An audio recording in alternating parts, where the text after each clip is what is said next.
saw none.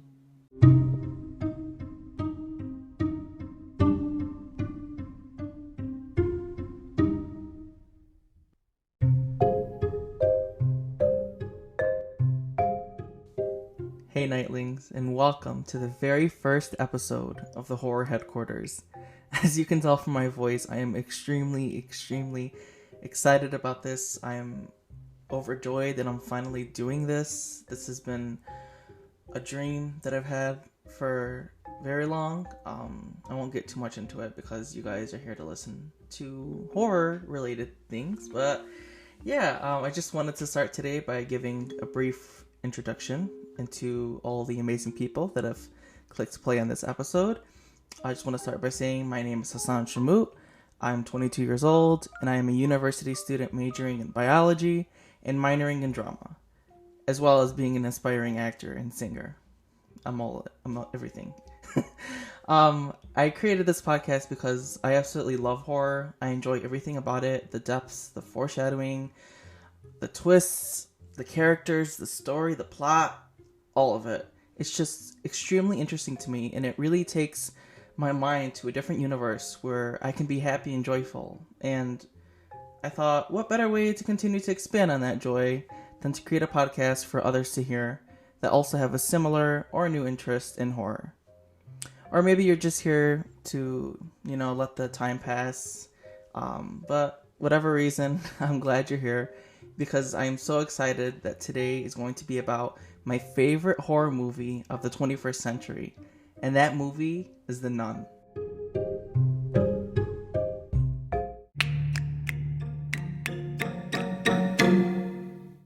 The Nun is a film created by Warner Brothers, and it premiered on September 7, 2018.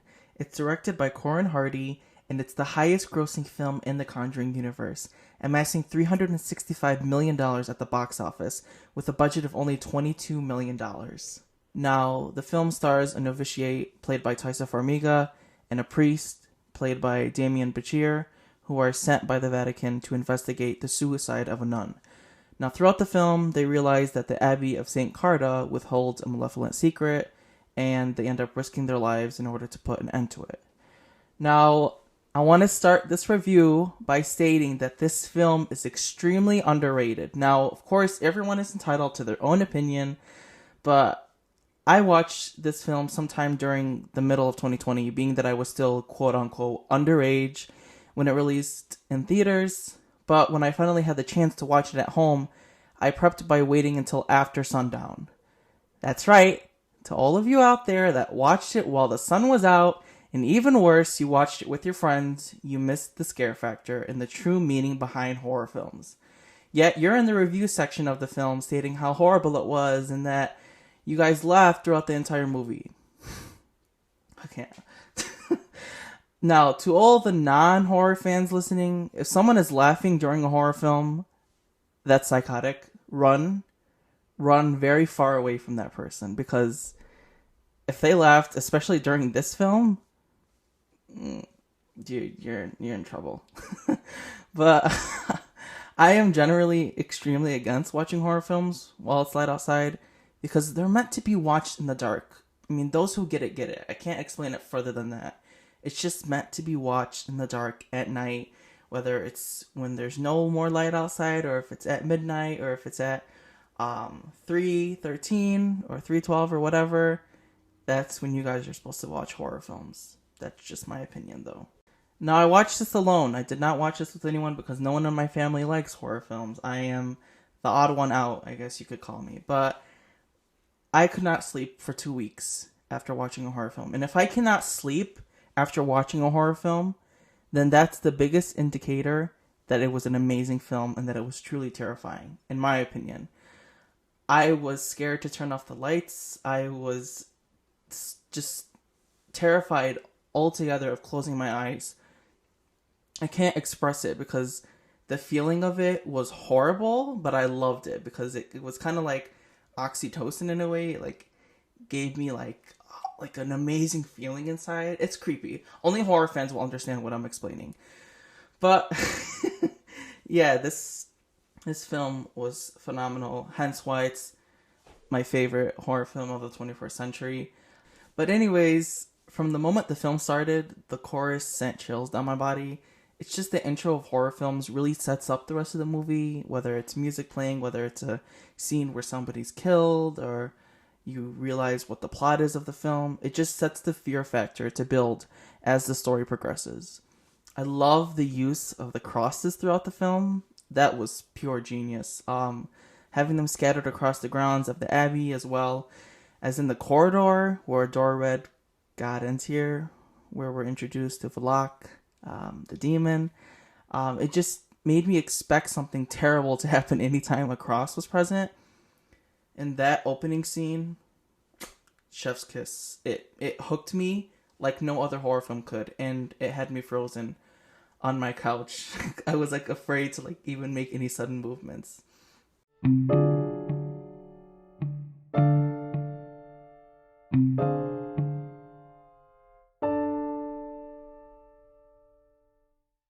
Something I really enjoyed is as I got introduced to the main characters of the film, I felt like they were very connected to each other. And what I mean by that is it didn't feel like acting. It felt real. It felt like the story was unfolding in front of my eyes. I mean, for example, Taisa Farmiga, that woman is phenomenal. She is so talented. I was first introduced to her in American Horror Story, Murder House Season 1.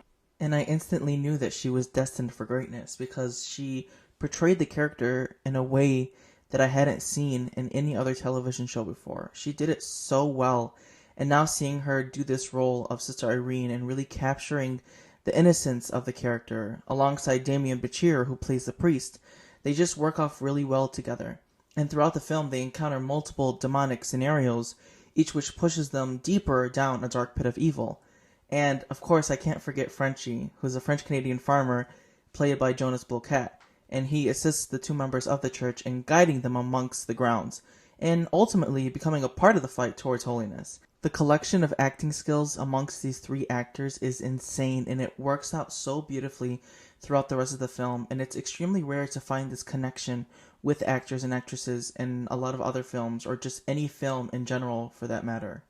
And one thing I really liked about Frenchie's character is how he added a bunch of comedic touches throughout the film. I was laughing hysterically every single time he would make a joke, but not too much that it would like stray me away from the main plot. Because I know in a lot of horror films these days, they incorporate comedy and then it kind of ruins the mood, it ruins the jump scares, it ruins the entire story. But in this particular movie, they make it in a way that it allows for some comic relief, while at the same time making this jump scares much more terrifying. I mean, from my point of view, every single time I watch this film, the jump scares literally come out of nowhere. Like, I always forget where they're placed throughout the film, which that is something really difficult for people today in the horror industry to do, is to continue to make the movie terrifying so that people continuously watch it over and over again. Hence, like, with the Conjuring series and Insidious or Halloween, there's always scares throughout the film, and they always catch you off guard because you always forget when they're coming. This is what angers me so much because so many people say that all the jump scares are like predictable in a way. I do not think any jump scare in this film is predictable because they always happen out of nowhere. The first time that I watched this film, I didn't even know I was going to get scared half the time because they would just jump out of nowhere. It's like just a quiet moment. And I'm like, okay, is it coming? Is it coming? And then I'm like, okay, maybe nothing's coming. And then something comes. And like, I love those types of scares. And it's just so confusing to me when people say that jump scares in this film are predictable and that they're hysterical and funny. I'm like, I don't get it. Someone explain that to me.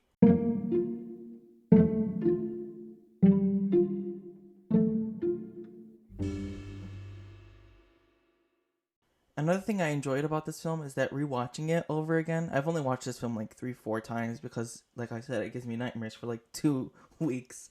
But every time I rewatch it, I notice something different, which is something else that I really enjoy about horror films. Because there's always these little Easter eggs or like tiny little tidbits laid around like the space of the setting that you don't notice until like your second or third time watching it, or maybe even your fourth time. There's always new things to discover throughout the film, which is so interesting. You know, whether that's a cross flipping upside down or a shadow figure that you don't notice in the beginning, or just like a reflection in the mirror or an object that may appear in one scene and not in the other. It's just all those little things that just make it so much more terrifying. It makes the space so much more unsettling and nerve-wracking. And there's nothing more unsettling than seeing Valak appear on screen. Now, that woman, Bonnie Arendt, who plays Valak, oh my god, she is an absolute genius. She is so freaking talented.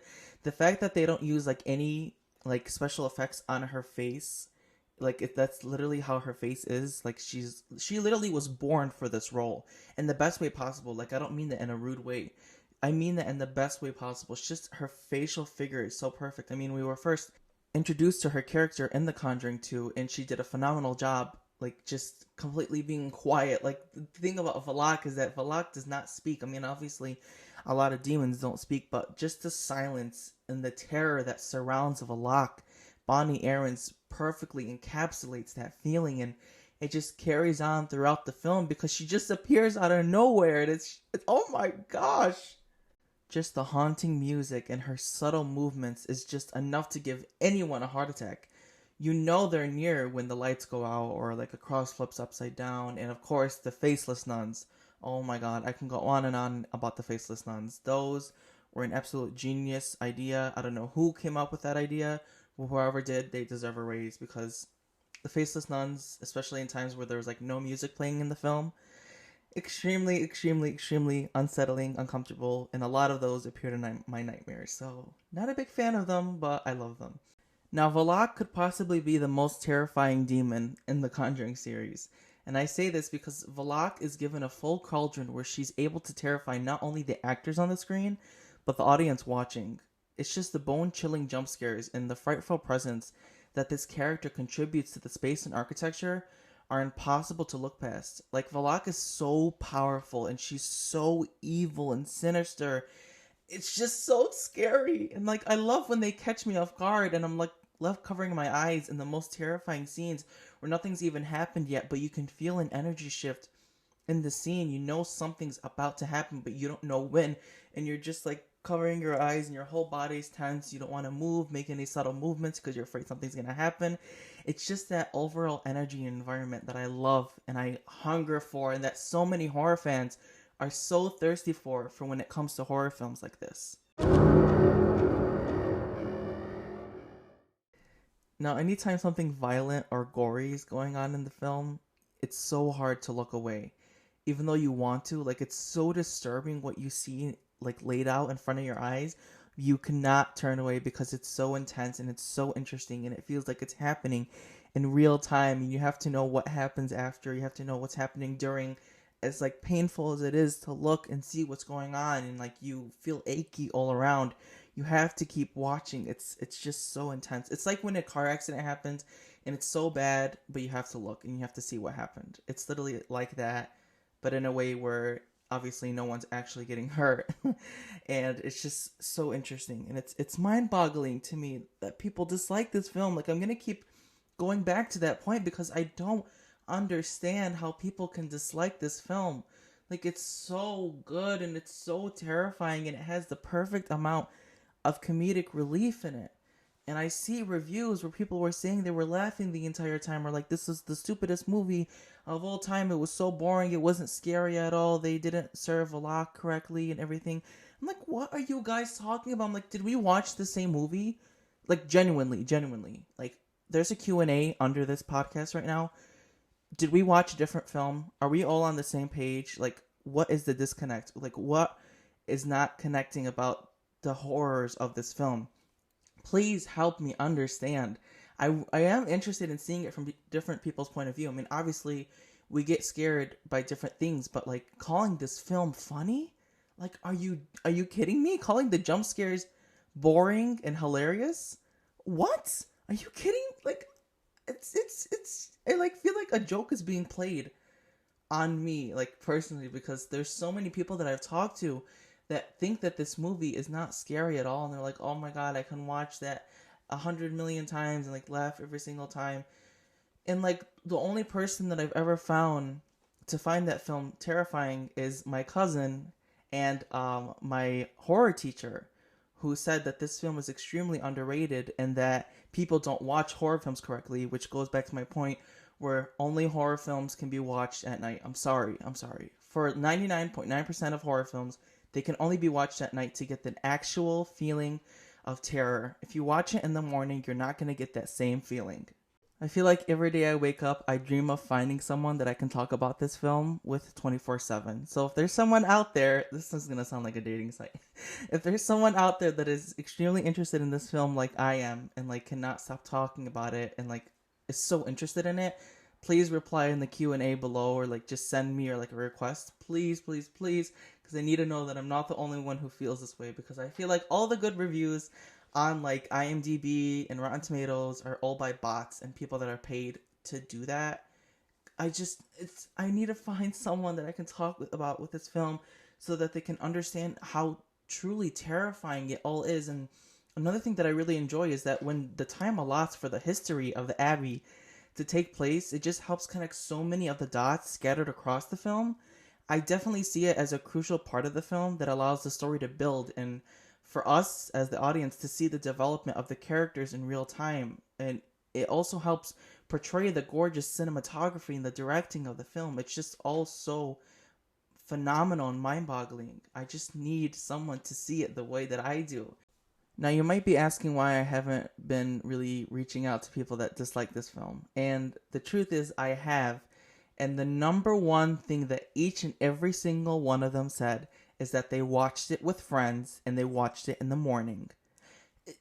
That 100% just tells me that they are not a true horror fan, that they have no idea what horror is. I don't care if I get attacked about this. But if you watch a horror film in the morning with the lights on, with friends that make you laugh, you're not going to get terrified. If you can find a movie where you watch in the morning with the lights on, with friends that make you laugh, please let me know in the Q&A below, please. Because maybe there is one out there. But this is definitely not one of those that is good to watch in the morning. It just isn't.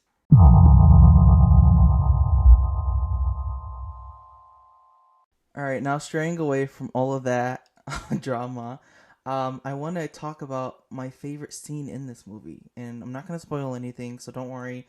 I'm just going to be very discreet, the most discreet possible. But the prayer scene, oh my gosh, the prayer scene was intense. It was so good. I literally wrote about it in my horror class because of how amazing and oh my god, it was so good. It was so good.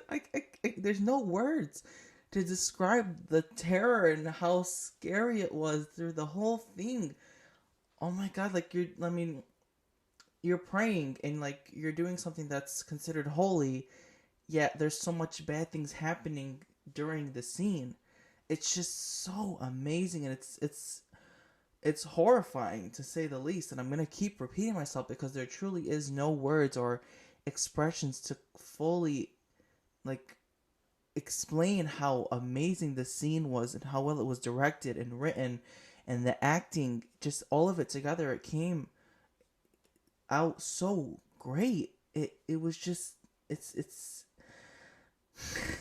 I'm like skipping over words. Like I said, I can't find the words, and I'm gonna keep saying that for like this scene specifically because I was haunted by this scene like crazy after the film because of how well it was done and just everything all together, all the overlap and the gore and the violence and just oh, that's it. Just ah, that's what I can say.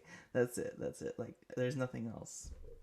But I really do mean it, and I'm sure that anyone else who has watched this film and enjoyed it will agree with me on that scene, on how that prayer scene in the middle to end of the film was just so well done, and it was so well executed and created by the directors, the writers, the actors, the cinematographer, everyone, the sound. It was extremely surreal, to say the least. Like that's the best way I can describe it. It felt like you were there in the scene while it was happening, and you were feeling all the emotions, all the action, all the sound, the gore, the intensity, the anxiety, the build up, all of it. And you thought like it was gonna smooth out sooner or later, but it just progressively got worse in like a way that's good for horror, that it got worse. And I wish that this scene in particular was discussed more because I really look at it as a milestone in the horror universe, in the horror genre altogether, because it widened the horizons of what horror can look like. And it was just so amazing to see it play out. And it felt so real, and just the emotions, all of it. And I'm going to keep talking about this scene until the day that I die. I'm not even joking. It was just a lot to take in. It was an overflow, but at the same time, it didn't feel rushed, and they took their time and they let everything play out perfectly in a way that terrified the audience. It terrified the actors themselves.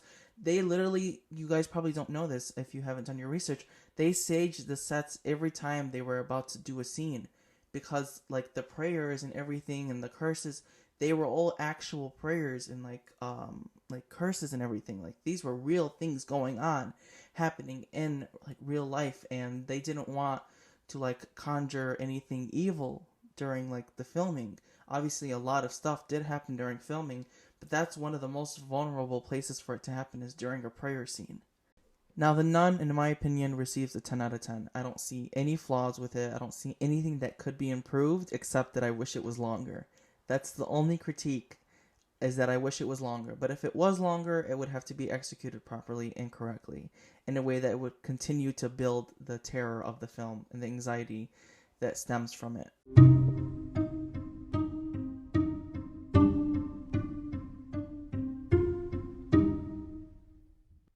Overall, The Nun is a phenomenal film. You guys should really consider watching it 100%. I shouldn't even say consider. You guys should 100% watch it, because of how amazing the cinematography and the setting and the architecture is. Just all of it is so beautiful in a way that makes the movie so much more scary. And it really is the perfect template for a horror film. I also love that I'm doing this review as soon as The Nun 2 is about to come out. Now, I've been waiting for number 2 since I watched this film on HBO Max. And the fact that it's taken them 5 years to make one is insane. I mean, obviously, like, they were delayed due to COVID in 2020 and 2021, and just all these permits that they have to get with it. But I am so excited for it. I've literally been anticipating it for 2 years now, and it just kept on getting delayed because of COVID. But I'm so excited to watch it when it releases in theaters. Now, I'm going to try getting tickets. I hope I can find tickets, because college starts very, very soon. Probably starts as soon as this episode is uploaded. But regardless, I am really excited to watch this, because I've seen the trailers and they look amazing. Now, I'm not going to spoil anything for people that have not even watched the 2018 Nun, because the 2023 trailer shows a lot of like manifestations from the original Nun. So I don't want to talk about it too much, but something I can say is that it looks even more scary, and the creators of this film have even said that this is going to be the most violent and gory film in the Conjuring series. Like, that's just, hearing that gets me so much more excited for this film. You guys have no idea. I also just want to say that we have a 2-way tie for the poll that was on the intro episode of the series. The question was, what's your favorite horror franchise? And there's 3 people that said Scream and 3 people that said The Conjuring, and then Halloween only received 1 vote, which is kind of fair because the last 2 movies were absolutely terrible. But that's for another episode.